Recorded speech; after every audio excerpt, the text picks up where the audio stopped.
rencontré Jacques la première fois quand j'ai eu ma première assignation sur une équipe du Québec pour l'athlétisme en fauteuil roulant. C'était dans une compétition en Ontario. Je ne le connaissais pas, je n'avais entendu parler. Mais là, comme j'étais l'entraîneur-chef de l'équipe, je l'ai rencontré. Le contact a été bon. Fait que revenu à Sherbrooke, quelques temps après, il m'a dit « Jean, ça te tenterait-tu de devenir mon entraîneur? » J'ai dit j'en aurais besoin. J'ai dit « OK, je pense qu'on peut bien travailler ensemble. » On avait une relation athlète-entraîneur, mais avec Jacques, j'ai toujours des très bonnes relations avec mes athlètes. Même si c'est pas des gens avec qui je vais sortir, c'est un gars avec qui j'ai eu beaucoup de plaisir parce qu'on se rencontrait à tous les jours. Il avait entraînement tous les jours, des fois 2 fois par jour. Fait que Jacques, c'est devenu un athlète, mais c'est un ami aussi. C'est quelqu'un avec qui j'appréciais être parce que Jacques voulait avancer.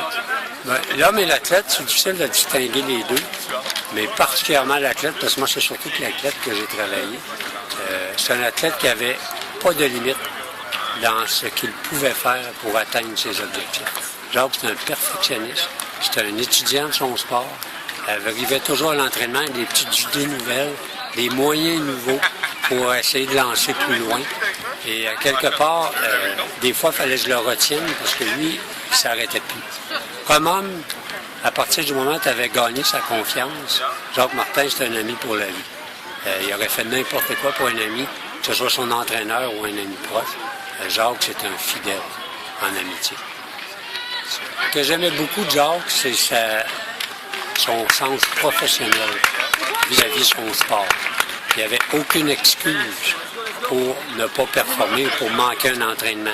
Si jamais il arrivait en retard, il t'appelait. Il disait, je vais être 5 minutes en retard. Il y avait ce respect-là. Et il y avait le respect de la performance, de son environnement, particulièrement son entraîneur. Il y avait le souci de performer. Et ça m'a appris des choses sur ce qu'un athlète devait avoir pour réussir au plus haut niveau. Parce que Jacques l'avait, ce comportement. À un moment donné, dans une compétition à Vancouver, on avait 2 jeunes sur l'équipe qui se faisaient achaler par un athlète de l'Ouest. Et Jacques a décidé que ça aurait une fin, ce harcèlement-là. Et il a mis fin au harcèlement de façon assez radicale. Et les 2 jeunes ont eu la paix après. Je ne raconterai pas quel genre d'événement s'est passé, mais ça s'est terminé assez rapidement.